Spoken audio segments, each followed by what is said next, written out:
Good morning students. आज हम लोग फर्टिलाइजेशन के बारे में स्टडी करेंगे। आइए देखते हैं फर्टिलाइजेशन, इसे हिंदी में निषेचन भी कहते हैं। नर युग्मक का मादा युग्मक से मिलकर युग्मरज बनाने की प्रक्रिया निषेचन कहलाती है।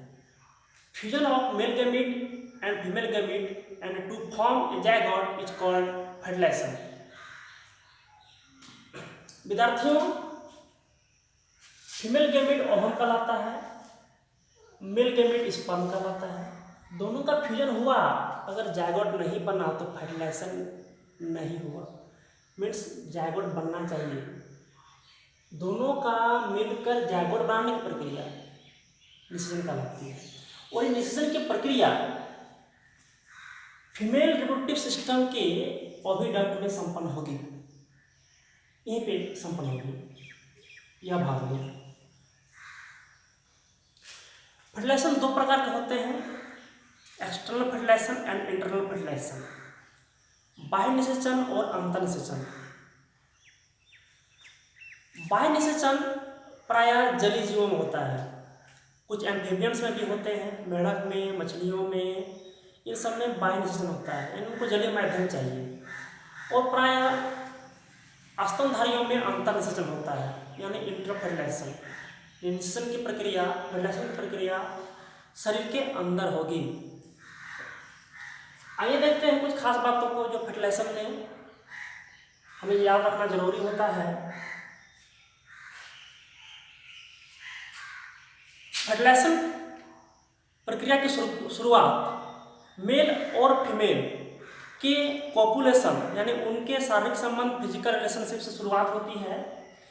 अगर इस फीमेल रिप्रोडक्टिव सिस्टम को किसी मेल द्वारा, पुरुष द्वारा उन्हें मेल गैमेट मिलता है, यानी स्पर्म आता है, स्पर्म फीमेल रिप्रोडक्टिव सिस्टम के जेनिटल डक्ट में अगर प्रवेश करता है, ठीक है। और एक खास बात, मेंस्ट्रुअल साइकिल के 14th डे, 15th डे या 16th डे, इन डे में अगर कोपुलेशन की क्रिया होती है या फिर मेल द्वारा सीमेन छोड़ा जाता है इस जेनिटल डक्ट में, तो फर्टिलाइजेशन क्रिया डेफिनेटली होती है। यानी मेंस्ट्रुअल साइकिल का 14 to 17 डे, इन 3-4 दिनों का रिस्की डे होता है। 14th डे ओवरी से ओव्यूलेशन होता है और ओवम ओविडक्ट के फिमरी द्वारा कैच कर लिया जाता है और ओवम यहाँ प्रवेश करेगा, यहाँ ये स्थिर रहेगा, यहाँ से हिलेगा डोलेगा नहीं, ये नॉन मोटाइल होता है और चलायमान। अब देखिए, इस दौरान अगर सीमेन प्रवेश करता है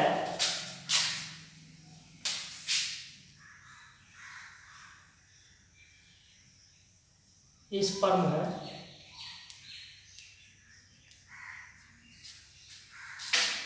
अगर ये प्रवेश करता है तो ये स्पर्म यहाँ तक जाएगा, ठीक है। तो इधर जाएगा या इधर जाएगा ये तो कोई निश्चित नहीं है, लेकिन हाँ, ओवम जिधर रहेगा उधर स्पर्म जाएगा। अगर यहाँ है तो स्पर्म यहाँ तक पहुँचेगा, अगर ओवम यहाँ है तो यहाँ तक पहुँचेगा। विद्यार्थी याद रखिएगा, ओवम दोनों ओवरी से अल्टरनेट रिलीज होता है। अगर इस महीने इससे रिलीज हुआ है तो अगला महीना इससे रिलीज करेगा, ठीक है। तो स्पर्म ओवम तक कैसे पहुंचता है? ओवम को बढ़ाकर मुझे देखिए कि ऐसा दिखता है, यह कोरोना रेटा के सेल्स हैं इसके बाहर में, ये बहुत मजबूत ईंट की दीवार की तरह सीमेंटिंग मटेरियल द्वारा बंधा होता है। स्पर्म इसको भेद पाने में असमर्थ होता है, ठीक है। तो इनकी दीवारों से, ओवम की दीवारों से एक फर्टिलाइजिंग नामक रसायन का स्राव होता है, उनका आकार इस तरह का होता है, इसे क्या कहते हैं? फर्टिलाइजिंग। ये कहाँ से निकल रहा है? ओवम से रिलीज हो रहा है और किधर आएगा? यूटेरस से इधर योनि की तरफ आएगा, इधर बहेगा। इस दीवार से क्या निकल रहा है? फर्टिलाइजिंग निकल रहा है, वो किधर आएगा? इधर आएगा। इस फर्टिलाइजिंग में इस तरह के कुछ स्पर्म बाइंडिंग साइट होते हैं, तो वो आ रहा है, और स्पर्म इधर से जा रहा है। और स्पर्म में देखिए इस तरह का, इसमें भी कुछ है एंटी फर्टिलाइजिंग, इसे क्या कहते हैं, एंटी फर्टिलाइजिंग।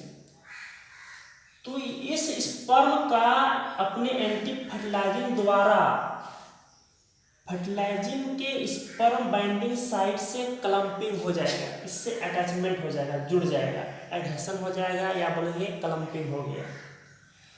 अब ये फर्टिलाइजिंग के सहारे यह स्पर्म लेसिंग मूवमेंट इस तरह किसके द्वारा, अपने टेल द्वारा, ठीक है, विप लाइक टेल द्वारा, लेसिंग मूवमेंट द्वारा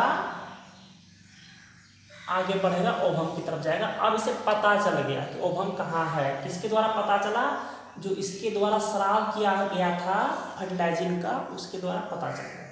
अब स्पर्म आसानी से पहुंच जाएगा ओवम के पास। तो ओवम के पास तो पहुंच गया, ओवम के पास बहुत सारा लाखों स्पर्म पहुंचेंगे, उसमें से फ्यूज एक करना है।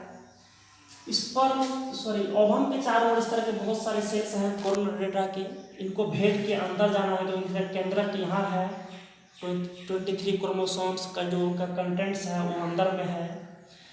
अब देखिए स्पर्म के इस तरह ऊपर में इस तरह का फिलामेंट बनता है, इसे एक्रोसोम या एक्रोसोमल फिलामेंट कहते हैं। यह एक प्रकार का केमिकल स्राव करता है जिसे हायालुरोनिडेज कहते हैं, ठीक है। यह जो स्राव करेगा हायालुरोनिडेज का, यह इस कोरोनारेटा के सीमेंटिंग मटेरियल को गलाएगा। याद रखिएगा कोरोनारेटा का जो सेल्स है, यह मान लीजिए ये कोरोनारेटा के सेल्स हैं, यहाँ पर सीमेंटिंग मटेरियल है। यह सीमेंटिंग मटेरियल हायालुरोनिक एसिड का बना हुआ होता है। हायालुरोनिडेज कहाँ से निकलेगा, एक्रोसोम से, किसको गलाएगा, हायालुरोनिक एसिड को गला देगा और स्पर्म अंदर प्रवेश करेगा। अब देखिए इस तरह बहुत सारा स्पर्म आया, कहाँ प्रवेश करेगा, हर जगह नहीं प्रवेश करेगा। इसका कहीं एक जगह इस तरह से उभार बनेगा, थोड़ा पतला हो जाएगा, हायालिन हो जाएगा, ठीक है। यहाँ स्पर्म का पुश करना बिल्कुल आसान रहेगा, सिंपल रहेगा। जैसे ही एक स्पर्म पुश होगा या इस लेयर द्वारा, ठीक है, ओवम का जो प्लाज्मा मेम्ब्रेन है उसके द्वारा इसको पुल कर लिया जाएगा, अंदर खींच लिया जाएगा। ये अंदर चला गया, टेल अंदर नहीं जाएगा, टेल बाहर रहेगा। जैसे ही अंदर जाएगा, हालांकि इसके पहले ये जो एरिया है सरफेस है, ये कॉर्टेक्स कहलाता है, इसमें कुछ रिएक्शन पहले से स्टार्ट होता है। जैसे ही अंदर जाएगा, इसके चारों तरफ एक लेयर बन जाएगा तुरंत। देखिए यहाँ अंदर आ गया है, स्पर्म का बॉडी अंदर आ गया है, टेल आउटसाइड रहेगा, बॉडी अंदर आ गया है। तुरंत चारों तरफ क्या बन गया, फर्टिलाइजेशन मेम्ब्रेन बन गया, इसे कहते हैं फर्टिलाइजेशन मेम्ब्रेन। और यह क्या करेगा, देर से आया हुआ स्पर्म को रोकेगा। देखिए स्पर्म भटक गया, छटक गया, है ना, बाकी को जाने नहीं देगा। एक स्पर्म प्रवेश कर गया, स्पर्म तो प्रवेश कर गया। अब देखिए आगे क्या होता है, स्पर्म यहाँ जैसे प्रवेश करेगा, यह स्पर्म न्यूक्लियाई, ठीक है, 180 डिग्री से रोटेट करेगा। ऐसा नहीं कि यहाँ आया, यहाँ से आके सट गया डायरेक्ट, ऐसा नहीं होता है। यहाँ से 180 डिग्री पर ये मूव करेगा और ऐसे आके तब इससे मिलेगा।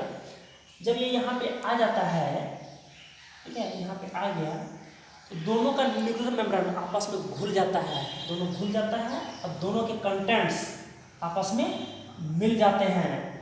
अब ये 24 क्रोमोसोम्स हो जाते हैं, 12 हो गया। यह स्ट्रक्चर डिप्लॉयड जाइगोट कहलाता है। यह क्या कहता है, डिप्लॉयड जाइगोट कहलाता है। फर्टिलाइजेशन का बहुत अहम रोल है मनुष्य में, खास करके या सभी जीवों में कहेंगे हम, क्योंकि यह जाति में, स्पीसीज में क्रोमोसोम नंबर को बैलेंस रखता है, मनुष्य जाति को उनका अस्तित्व को बनाए रखता है। That's it, thank you.